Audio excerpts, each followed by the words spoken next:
Hello दोस्तों, मेरा नाम शोएब है और साथ में अभिषेक। नमस्ते। 2019 के लोकसभा चुनाव में भाजपा को 37.36% वोट्स मिले थे। ये 2014 के चुनाव से लगभग 6 परसेंटेज पॉइंट ज्यादा थे। यहां नोट करने वाली बात यह है कि मैं भाजपा कह रहा हूं, एनडीए नहीं कह रहा हूं। एनडीए का वोट शेयर था अराउंड 45%। तो 45% वोट शेयर से एनडीए ने 542 लोकसभा सीट्स में से 353 सीट्स जीत ली। यानी 45% वोट, 65% लोकसभा सीट्स। तो भैया, डेमोक्रेसी तो ऐसे ही काम करती है। तो आज जिस टॉपिक पर बात हो रही है, हो सकता है ये 45% वोट और 65% सीट्स आपको थोड़ा अजीब लगे, लेकिन आज जिस टॉपिक पर बात हो रही है, हो सकता है वो इससे भी ज्यादा अजीब लगे। एक नमूना मैं आपको पेश करता हूं। लास्ट यूएसए इलेक्शंस में हिलरी क्लिंटन को 48% वोट्स मिले थे और डोनाल्ड ट्रंप को 46%। 2% वोट्स कम मिलने के बावजूद प्रेसिडेंट बने डोनाल्ड ट्रंप। अब 3 नवंबर को, आने वाले 3 नवंबर को यूएसए में इलेक्शन नाइट रहेगी और करोड़ों लोग इसको फॉलो करते हैं दुनिया भर में। ऐसा पहली बार हो रहा है कि इलेक्शन ऐसे पेंडेमिक के दौरान हो रहे हैं जब 2 लाख से ज्यादा अमेरिकन कोविड 19 की वजह से मर चुके हैं और अनएम्प्लॉयमेंट रेट ग्रेट डिप्रेशन के बाद सबसे ज्यादा है। पेंडेमिक के अलावा भी जिस तरह के हालात पिछले कुछ सालों में यूएसए में देखने को मिले हैं, जैसे कि गन फायरिंग के इंसिडेंट्स हों, लोगों का पुलिस ब्रुटैलिटी के खिलाफ सड़कों पर उतर आना हो, प्रोटेस्ट रैलीज, उससे एक बात तो साफ है कि अमेरिकन सोसाइटी बहुत ज्यादा डिवाइडेड और पोलराइज्ड हो चुकी है। इसकी शुरुआत शायद वहीं से हो चुकी थी जब कम वोट शेयर होने के बावजूद डोनाल्ड ट्रंप प्रेसिडेंट बन चुके थे। एक और एग्जांपल देता हूं।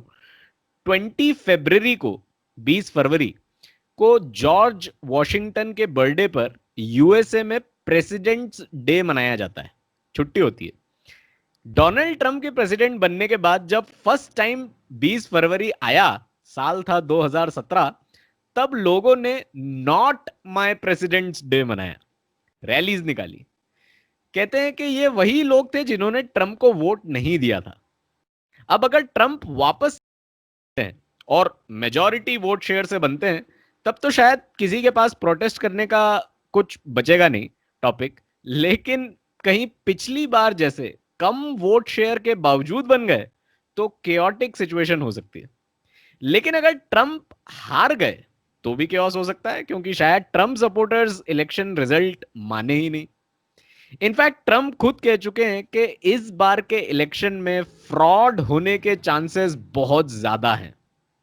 कुछ लोगों का कहना है कि इसका मतलब यह है कि उनके हारने के चांसेस बहुत ज्यादा हैं। हमारे यहाँ बिहार में भी चुनाव है। एक जमाने में बूथ लूट लिए जाते थे, तो क्या ट्रंप ऐसा ही कुछ इलीगेलिटी की बात कर रहे हैं कि बूथ लूट लिए जाएंगे? ऐसा दरअसल है नहीं। एक्चुअली ट्रंप शायद इलेक्शन के सिस्टम की तरफ इशारा कर रहे हैं, वो शायद पोस्टल बैलेट्स की तरफ इशारा कर रहे हैं। इसमें लूप होल्स भी हैं और ऐसी पॉसिबिलिटीज भी कि हारने वाला कैंडिडेट और उसके सपोर्टर्स इलेक्शन रिजल्ट को मानने से इनकार कर दें। तो आखिर यूएसए के चुनावी सिस्टम है क्या, उसमें क्या पेंच है, ये सब बताएंगे अभिषेक। तो अभिषेक, ओवर टू यू। क्या हम आप समझेंगे कि यूएस का जो प्रेसिडेंट चुनने की जो प्रोसेस है वो क्या है? अगर हम देखें कि जो इंडिया में जिस तरह से प्राइम मिनिस्टर के इलेक्शन होते हैं और यूएस में इलेक्शन होते हैं, ये काफ़ी एक डिफरेंट एक प्रोसेस फॉलो होती है। अगर मैं आपको एक एग्जांपल लेके समझाऊं कि अगर आप एक बिल्डिंग बना रहे हैं, तो बिल्डिंग बनाते समय एक पिलर्स होते हैं, आपको बिल्डिंग बनाने के पिलर्स लगते हैं जो कि एक परमानेंट स्ट्रक्चर होता है, जो कि एक बिल्डिंग खड़े रखने के लिए हमेशा काम में आते हैं। तो उसी तरह का स्ट्रक्चर, उसी तरह की प्रोसेस हमारे यहाँ फॉलो होती है कि एमपीस होते हैं, एमपीस एक तरह से पिलर्स है, और वो एमपी मिलके प्राइम मिनिस्टर अपने इसमें चुनते हैं। तो ये हुई इंडिया की प्रोसेस। बट उसी बिल्डिंग बनाते समय जब बिल्डिंग बनती है, तो आपको बांस की बल्लियाँ या एक सपोर्ट के लिए लकड़ी का एक स्ट्रक्चर लगता है, टेम्प्रेरी स्ट्रक्चर लगता है। उसका काम इतना होता है कि जब बिल्डिंग बन जाए, एक बार बिल्डिंग बन गई, उसने अपनी मजबूती पकड़ ली, उसके बाद उनका कुछ काम नहीं होता, उसको हटा दिया जाता है। तो उसी तरह का प्रोसेस यूएस में फॉलो किया जाता है, जहाँ पे डेलीगेट्स चुने जाते हैं, इलेक्टोरल कॉलेज में इलेक्टर्स चुने जाते हैं।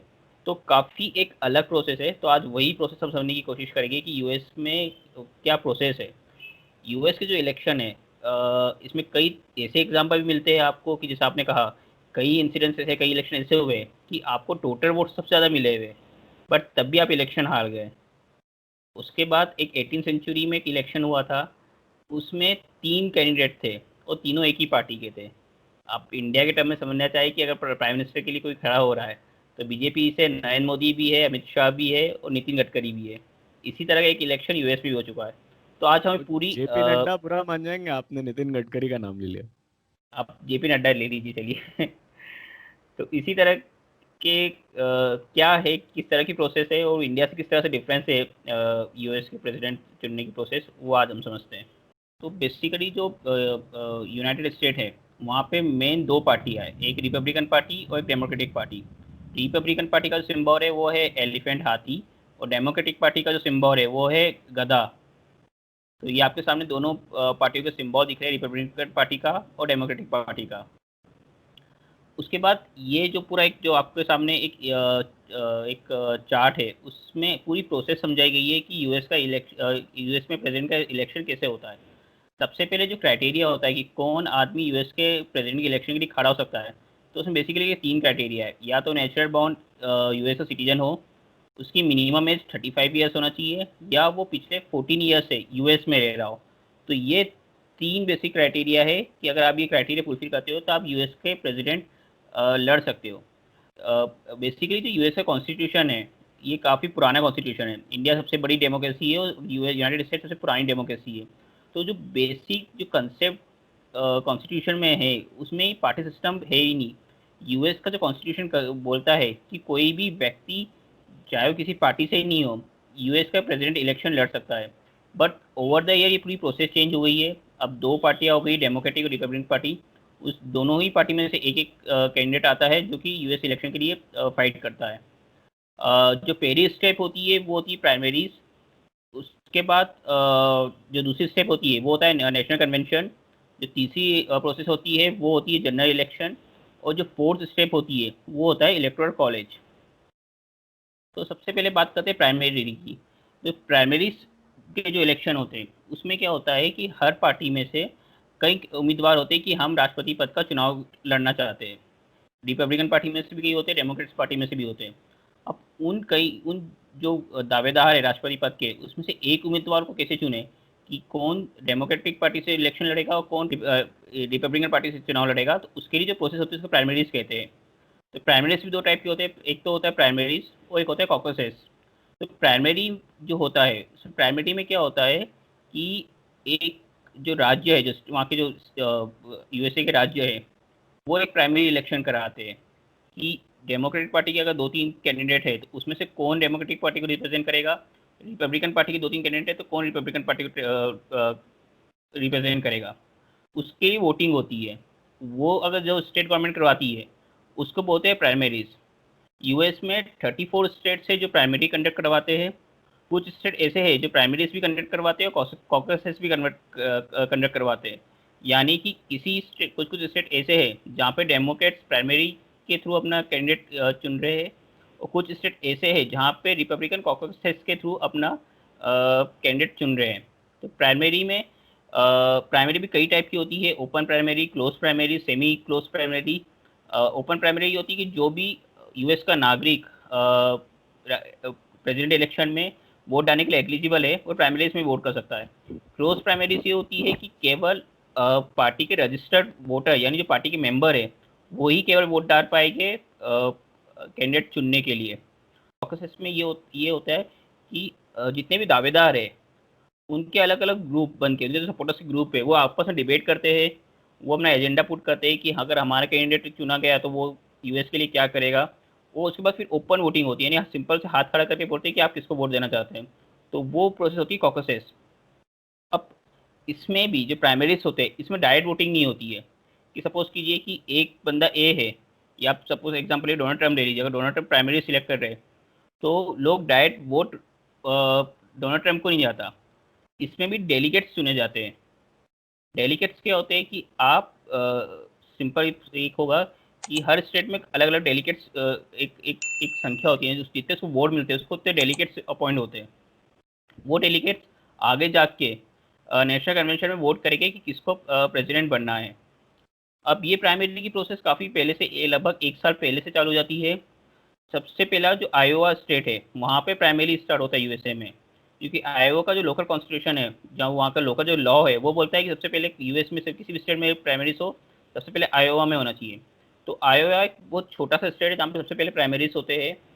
बट इसका एक डिसएडवांटेज ये है कि जैसे कि इंडिया में इलेक्शन होते हैं, अलग अलग फेजेस में इलेक्शन होते हैं, तो उनका रिजल्ट एक साथ डिक्लेयर किया जाता है। बट ये प्राइमरीज के इलेक्शन होते हैं, तो जिस स्टेट में हो गया है उसका रिजल्ट डिक्लेयर कर दिया जाएगा, फिर नेक्स्ट स्टेट में होगा जिस दिन हो रहा है, फिर उसी टाइम उसका फिर रिजल्ट डिक्लेयर किया जाएगा। तो इससे जो स्टार्टिंग में जो जिस राज्य में हो रहा है उसका रिजल्ट पूरे देश के रिजल्ट को अफेक्ट कर सकता है। ऐसा एक जब बराक ओबामा और हिलेरी क्लिंटन के बीच में जब प्राइमरीज हो रहे थे, तो जब प्राइमरी स्टार्ट होने वाले तो उसके पहले हिलेरी क्लिंटन का दावा काफ़ी मजबूत था, बराक ओबामा वीक था। तो बराक ओबामा ने अपना पूरा का पूरा फोकस आयोवा पे किया, उन्होंने आयोवा जीता। उसके बाद वो सारे स्टेट जीते गए और फाइनली वो डेमोक्रेटिक पार्टी के एक राष्ट्रपति पद के कैंडिडेट चुने गए वो। तो इसको काउंटर करने के लिए अमेरिका के कुछ राज्यों ने ये किया है कि जो अमेरिका के सदर्न स्टेट्स है, वो कुछ सदर्न स्टेट्स एक साथ आए और उन्होंने बोला कि हम एक ही दिन वोटिंग करेंगे। उन्होंने ये डिसाइड किया कि हम फेब में या मार्च में किसी एक ट्यूसडे को हमारे राज्य में एक साथ वोटिंग होगी, उसका रिजल्ट एक साथ डिक्लेयर होगा। तो जितनी प्राइमरीज और की जो सीटें हैं उसकी 1/3 सीट का इलेक्शन उसी दिन होता है। उस ट्यूसडे को कहा जाता है सुपर ट्यूसडे। यानी सुपर ट्यूसडे को जितने प्राइमरी से सीटें हैं उसमें से 1/3 का रिजल्ट डिक्लेयर हो जाता है। तो प्राइमरीज की बात करें तो जो डेलीगेट्स होते हैं, जो प्राइमरी से चुन के आते हैं, कॉकस से चुन के आते हैं, उसको बोलते हैं प्लेस डेलीगेट्स। तो डेमोक्रेटिक पार्टी में लगभग 4,000 के करीब प्लेस डेलीगेट्स है और रिपब्लिकन पार्टी में लगभग 2,500 के करीब प्लेस डेलीगेट्स है।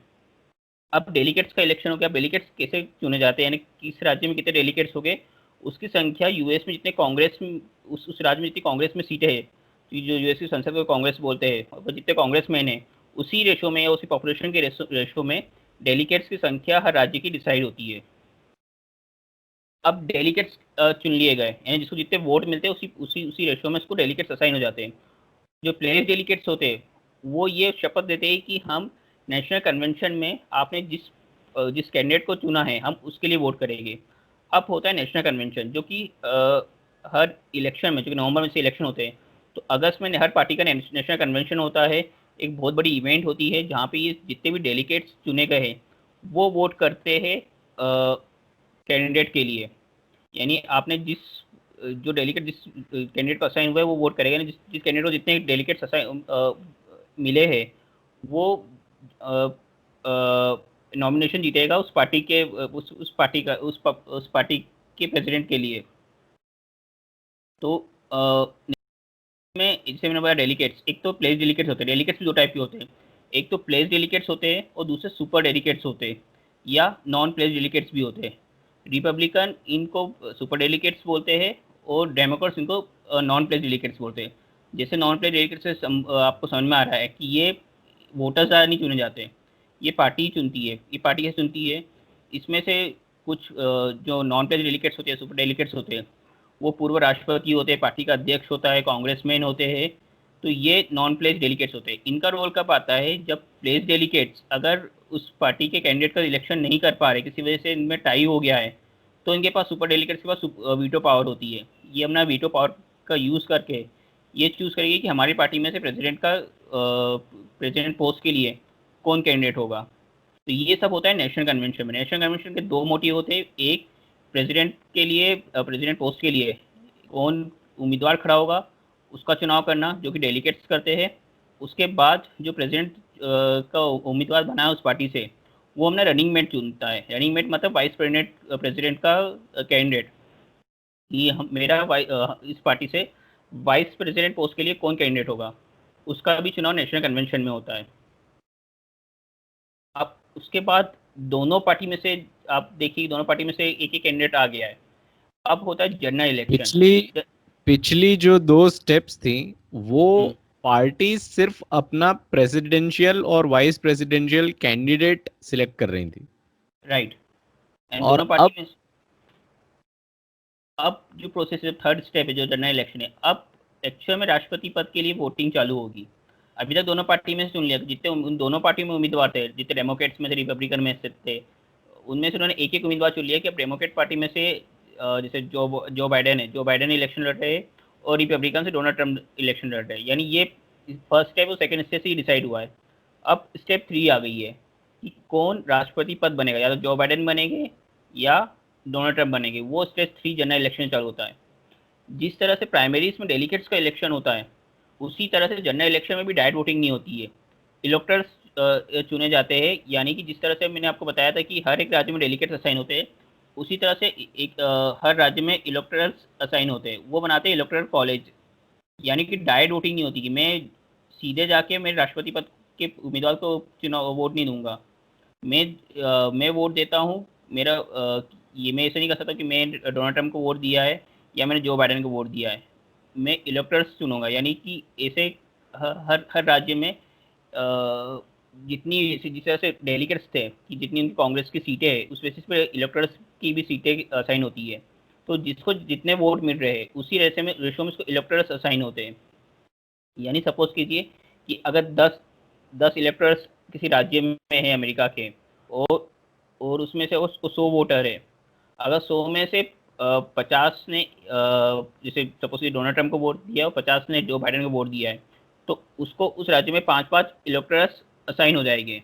अब ये इलेक्टर्स आगे जाके इलेक्टरल कॉलेज में वोट करते हैं प्रेसिडेंट के लिए।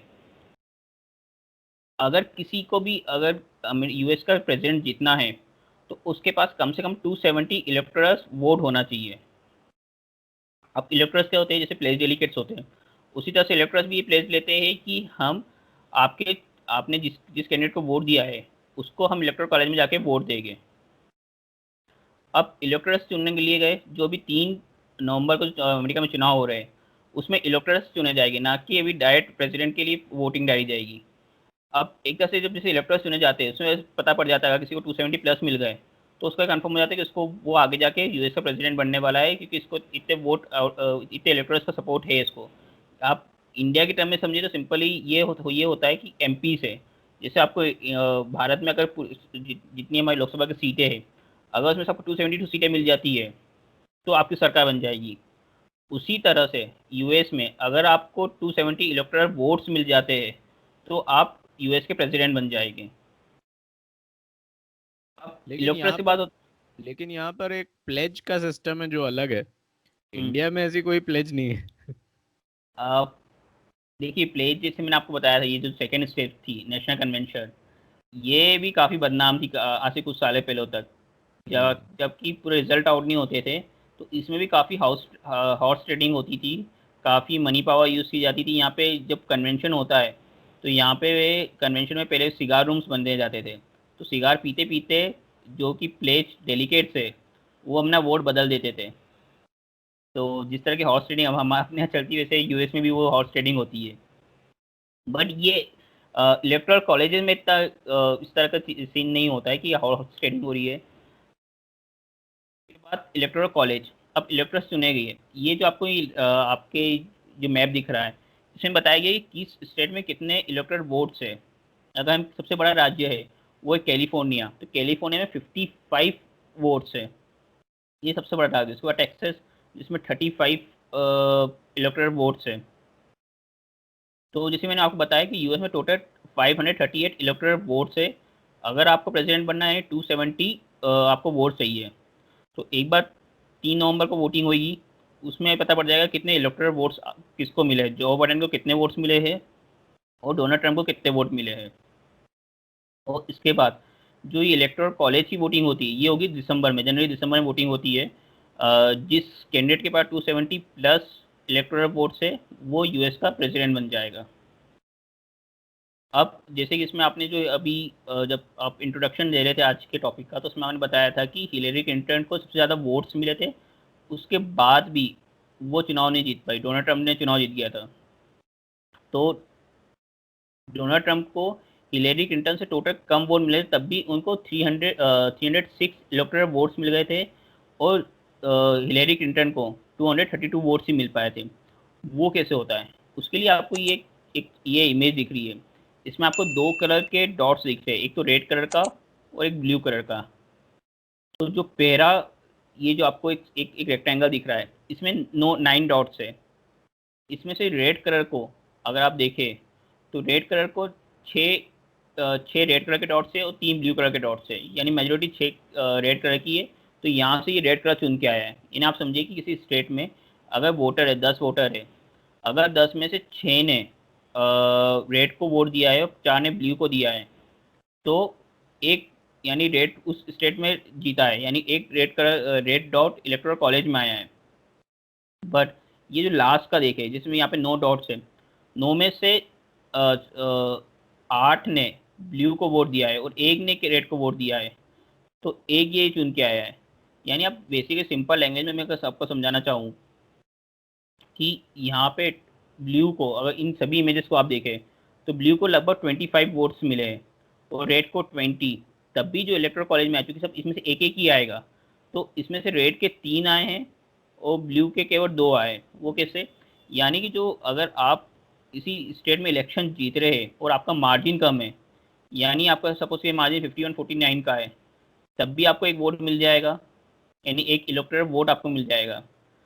और उसी जगह अगर आपका मार्जिन बहुत ज़्यादा है, अगर आपको 90 वोट्स मिले हैं टोटल उस स्टेट्स में और अपोजिशन को 10 वोट मिले हैं, तब भी आपको क्या एक ही डॉट मिलेगा। जहाँ पे आप जीत रहे हैं वहाँ पे आपका मार्जिन बहुत ज़्यादा है और जहाँ पे आप हार रहे हो वहाँ पे मार्जिन कम है। तो ये होगा कि आपको टोटल वोट ज़्यादा मिल जाएगी, बट इलेक्टोरल जो वोट्स है वो आपको उतने ही मिलेगा जितने मिलना है। यानी आप अगर बहुत ही ज़्यादा मार्जिन से जीत गए हो, आपको बहुत ही ज़्यादा वोट मिले किसी स्टेट में, बट आपको इलेक्टोरल वोट्स इतने मिलना है जितना उस स्टेट को असाइन है। ये थोड़ा सा कंफ्यूजिंग है, आई होप आपको थोड़ा समझ में आएगा ये।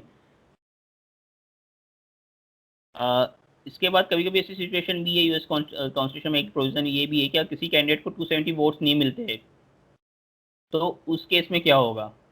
तो उस केस में ये होता है कि जो उसमें फिर होता है कि हाउस ऑफ रिप्रेजेंटेटिव, यूएस में 2 हाउस है, एक हाउस ऑफ रिप्रेजेंटेटिव है और एक सीनेट है।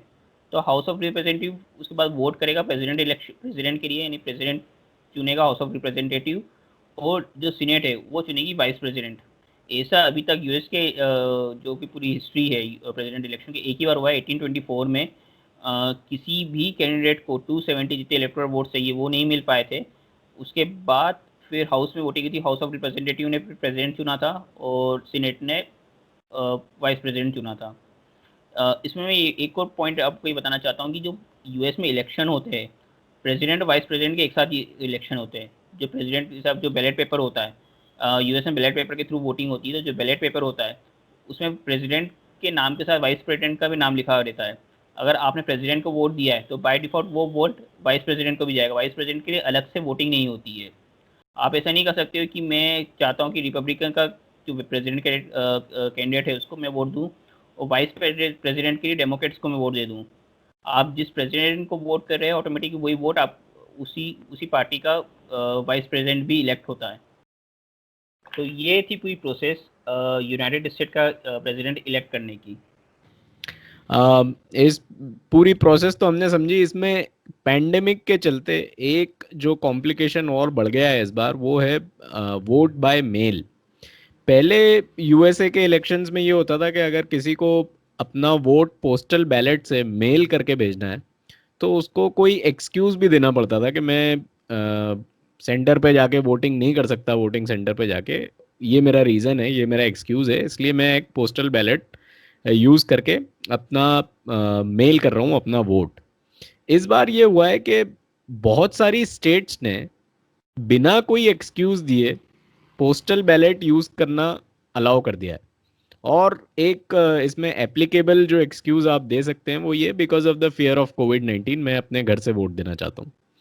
इसमें चैलेंज क्या है? इसमें चैलेंज ये है कि वो जो पोस्टल बैलेट्स हैं वो मेल डिले हो सकते हैं, काउंटिंग में प्रॉब्लम आ सकती है, पूरा लॉजिस्टिक्स है जो कि फेल हो सकता है। तो ये एक कंसर्न है जो डोनाल्ड ट्रंप ने भी रेज किया था कि इस बार बहुत सारे वोट्स हो सकता है पोस्टल बैलेट्स के थ्रू आए। क्या हमारी पोस्टल सर्विसेज की इतनी कैपेसिटी है कि वो टाइम पर ये सारे वोट्स डिलीवर कर पाएंगे? तो ये भी एक एडिशनल कॉम्प्लिकेशन था, मैंने सोचा आपको बता दूं। अगर आपको ऑलरेडी ये जो प्रोसेस अभिषेक ने बताई वो कम कॉम्प्लिकेटेड लगी हो तो इस बार के लिए इतना ही, अगली बार फिर मिलेंगे, तब तक के लिए टेक केयर।